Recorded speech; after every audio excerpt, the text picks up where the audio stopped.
This story happened to me last year. I will introduce myself to you, the listener.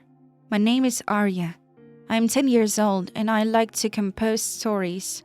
So let me begin. A great blue cloud was covering the city. I watched it from the doorway of the majestic skyscrapers. I looked up, wrapping in an old coat my mother had recently bought at a flea market. She and I were as poor as church mice, and I had become a natural, almost professional beggar. I had no doubt that it would be rain, so I pulled my black knit cap over my eyes and weakened my step. A couple of minutes later, the rain pounded on the sidewalk, and a few moments later, streams of water fell from the sky. Now I was soaked to the skin. Streams of cold fall rain dropped from my red hair, which was poking out from under my head. I was so cold that my teeth were chattering. However, I was stubborn and was not going to give up my position. I need to collect more money today. A black jeep pulled up in front of the famous restaurant I knew like the back of my head. I approached it, thinking I was going to make a big score. There was a man behind the wheel. Through the cloudy grass, where the raindrops were dripping, I saw him fix his hair. The gesture was painfully familiar. The driver of the expensive SUV hadn't opened the door or gotten out yet, and I already knew who he was. A minute later, Logan Stevens was standing on the sidewalk, unable to move. He was held captive by my blue eyes. The downpour was getting heavier, and his expensive coat was damp in no time. But the man didn't move. He was numbed by what he saw. My eyes went black too. I wanted to throw myself into his arms, to feel his perfume again, the warmth of his hands, and most of all, his love, protection, and care. Arya! The man finally came to his senses, ran to me and picked her up. Soon, a black jeep was driving us down the wet road. The rain drummed rhythmically on its roof. Arya, take off your wet clothes immediately. There is a towel in the pocket behind the seat. Dry your head truthfully. Well, we will be home in about 40 minutes. I listened to everything he said. I freed myself from the damp coat, took off my pants, and wrapped myself in a fluffy plaid that lay on the back seat. Blissful warmth spread through my body, the music from the speaker relaxing. My eyes began to drop, and I fell into deep sleep. Logan, the best dad I've ever had, my mind flashed. Mine was the first pretty girl. No one in the neighborhood where they lived doubted it. She was tall and slender, with raven wings hair and milky skin, a bright blush on her cheeks, piercing blue eyes in relief of black lashes, and beautiful lips in a bright crimson hue. That's how her mommy had been since early morning without makeup. But in the daytime, with makeup, she became a beautiful goddess. Men will swarm all over her like flies, and Claudia couldn't live without the more vigorous sex. So she switched patterns. Asked her more than once who my daddy was.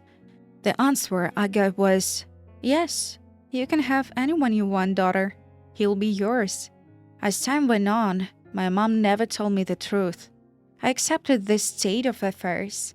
Mom was busy. She sent me to the hospital if I had a cold, forgot to ask me how was school, and came home at dawn. She didn't have time. However, I needed to find out exactly what she was doing. I could only guess. I also knew that we lived in an apartment bought for her by one of her most potent suitors. He bought it for Claudia and gave it to her. Logan Stevens provided for them and moved them in, and then his mom left him, having an affair with a young artist. Then he got furious and had his security guards keep her out of his mansion. He zeroed all of her accounts and cards. He kept the apartment though. They'd be living without him for a year, but the conversations about Logan never stopped. I remember one of them. That night, my mother and her friend returned from a disco club in the morning and drank champagne in the kitchen. The door was ajar, and they talked in high-pitched tones, so could hear them in my bedroom. I have to understand, Jennifer, Mom lamented. What a mother I am. And he needed the kids. You know, he's got a daddy who's about to turn 50. He wanted me to give birth to him. He took care of Arya like she was his own. He treated her very well, but she wasn't his. He wants an heir, but I like my freedom. Children are not my thing. I only gave birth to Arya because I realized I was pregnant too late. Tell me who the father is. I'm your closest friend. I won't tell anyone, Jennifer asked in his stammering voice. Okay, I will open up, although it's a terrible secret, laughed Mom. I didn't know anything when I came here. The round fall, I went to agencies and through of becoming an actress. Naturally, I didn't get hired anywhere. Many people like me, conquerors of the movie industry. Well, anyway, I fell for such an offer that a man came up to me once at the casting with an expensive watch and a suit from a Parisian fashion designer, and he offers to come to club. He says that all the creative elite gather here and can break through if you meet the right people. Of course, I was interested. Here it is, my chance. This gentleman describes to me how interesting and good it is here. And then, in passing, he let me know that the party will be intimate, with escort services. It's a profoundly erotic masquerade. No one can see anyone, no one can recognize anyone. Blind intimacy, practically. All its salt and spice of the party is precisely in the nudity and intimacy. That's why the costume has to come from a sex shop. I stock up to appropriate attire and head to the secret club. It's all Stanley Kubrick's. Half-naked women and men masks, epic dark music. The evening was filled with fun, joy, and laughter. As was my custom. It was a rather racy, almost nude bed. Later in the evening, when the atmosphere was remarkably relaxed, I got well padded, loosened up, and began to show off an enticing dance etude. I was picked up by a stout man in a jester's costume. As soon as I looked at him, I immediately realized his intentions. A light of curiosity flashed in his eyes, and he came up to me and whispered, "You felt everything, didn't you?" I nodded, and he led me into one of the rooms. I'm an experienced girl at this, but there was a misfire. This character was an excellent lover, and we spent the whole night with him. Apparently, at some point, I forgot to take the pill, so I got pregnant. Only I was completely unaware of my condition. I got a little fat. I didn't even notice. When I realized it, I rushed to a private clinic, and they refused to do anything. So I went home to my town. While I was back and forth, time passed, and they said, "It's too late." I had to open up to my mother. She came back there with me. She said she will help me at first. So, indeed, she nursed Arya for 2 years. She left only when my father got sick and needed care. She refused to take her granddaughter, saying, "I can take 2. Wow, Claudia, that's a great story. You can make this up. Why don't you try to club to ask about this guy?" Jennifer marveled. "Oh, yeah, I didn't go there. It was out of town. When I went there afterward, they told me it was a private estate and that no one was guaranteed against all sides. Patrolled by guards with guns. Some minister's nests. That's it. That's how I found about my origins. I wanted to cry, but I couldn't. I couldn't be mad at my mom either, but I kept believing in the fairy tale and that something good will happen in their lives. And I will have a daddy. There was a time when such hopes almost come true. I can describe in great detail the day I first saw Logan. He showed up late at night in a cramped rental apartment. I ran out into the hallway at the sound of the door opening and froze. A stocky man of medium height stood at the doorstep with my mom. He smiled and held out a big, strong palm to me. "Let's get acquainted, Fred," he suggested. "It's moot point," I said quickly. Who is the redhead? I looked up at him. The man was brown, but his hair was a copper sheen. His face was sprayed with large pimples, and his clear blue eyes looked at me with delight. You're very perky, he laughed. My name is Logan, or whatever you want to call me. Or you can call me Red. I'm Arya. And before I knew it, the man had picked me up and lifted me. Mademoiselle Arya. He touched my fingers to his warm plump lips, barely kissed them, and smiled broadly again. Will you be my princess? Of course I will, I said happily. Well, wait for me, Claudia. I'll be right back, he said, taking me to the bathroom. Logan told me an incredible magical story that I fell asleep to. That night, I had a witchy dream, a vivid one filled with tenderness, warmth, and care. It took me to a soft and peaceful dreamland. And a week later, I saw the dream for real.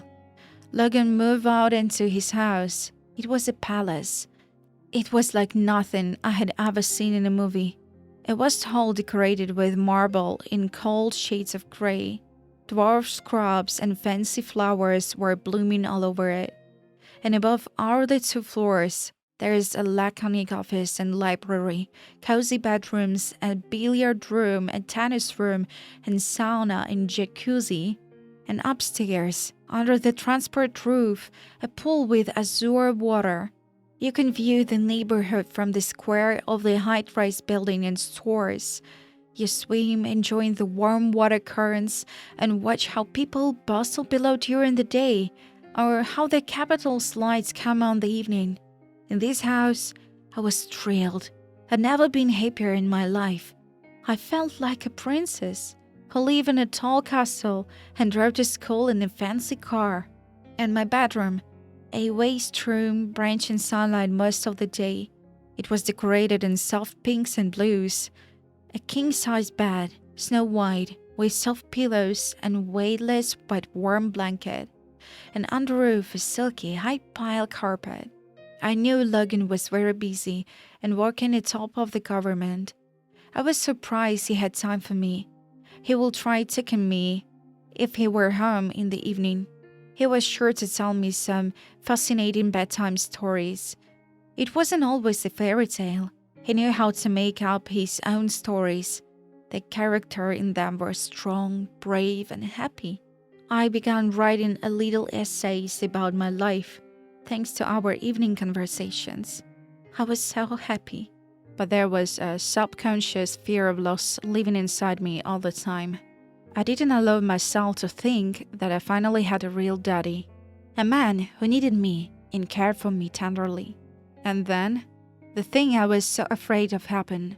Logan caught my mom in the marital bed with an aspiring artist. She dragged him right into his house. I'd never seen Logan so stern. His face turned purple and his eyes became angry. What are you gonna do? Mom yelled in his face. Kick me out now? What about love? Will you say I'm spoiled and arrogant? Is that it? Logan threw Mom's lover out by a scruff of neck and didn't come to tell me his stories that night. The following day, Mom and I left the house, and following us, the staff carried our stuff out.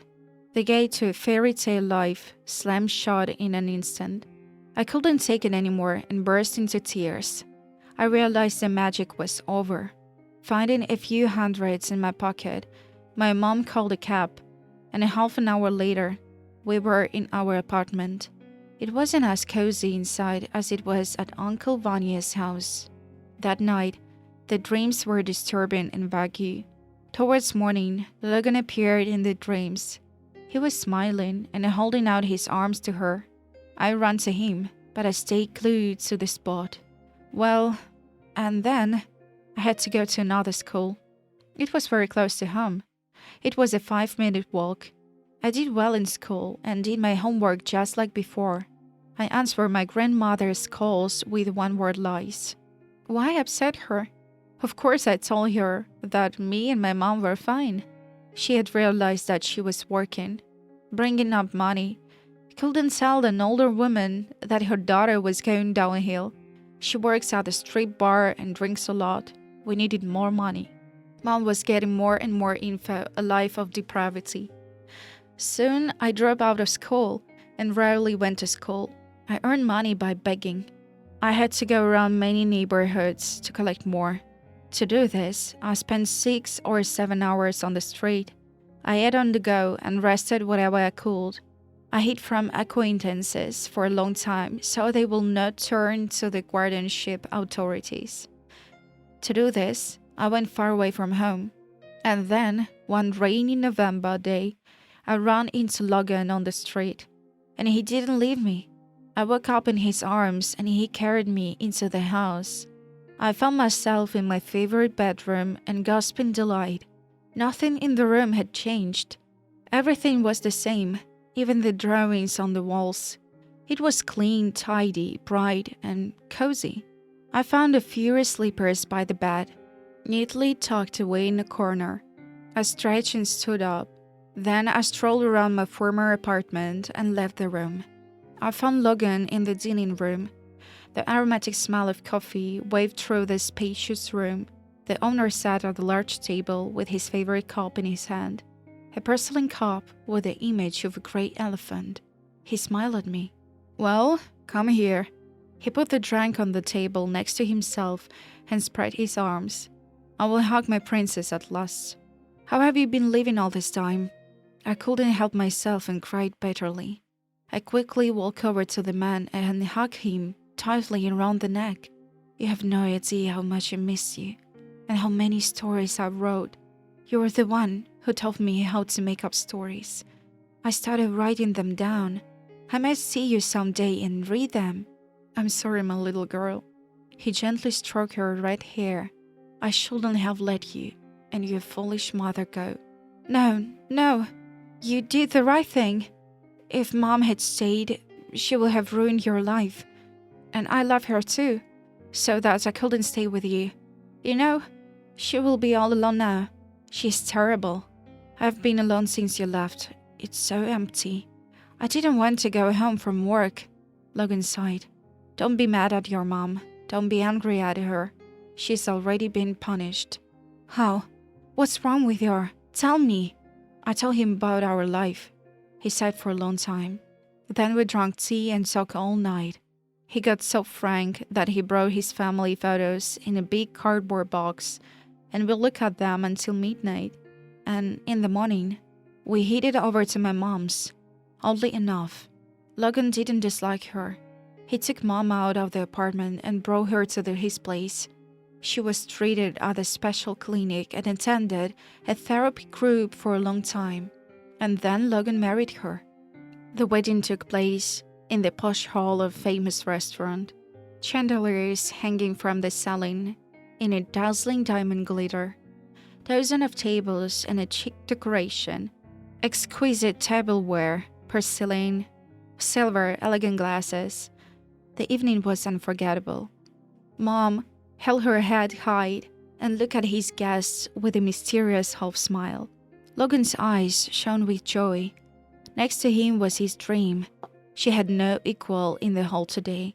His chosen one was magnificent, and she was wearing a long white dress with open shoulders and dark curls scattered on them. It was impossible to take his eyes off her, but the happiest was me. I stood on the second-floor balcony, shrouded in lush garlands of blossoms. I looked delightfully at my beautiful mother and kind, gentle stepfather on this magical day. Despite all the trials, I was sure they will always be there for her, supporting and loving her unconditionally. But I didn't realize that life will prepare for us another magnificent surprise. One day my mom went through the closet in the dressing room and came across a bag of clothes. She shook it onto the bed and suddenly froze when she saw my old coat. She shook it out, and a note fell to the floor from the pocket. She unfolded it, and before her was a strange message. However, its contents gave her an idea.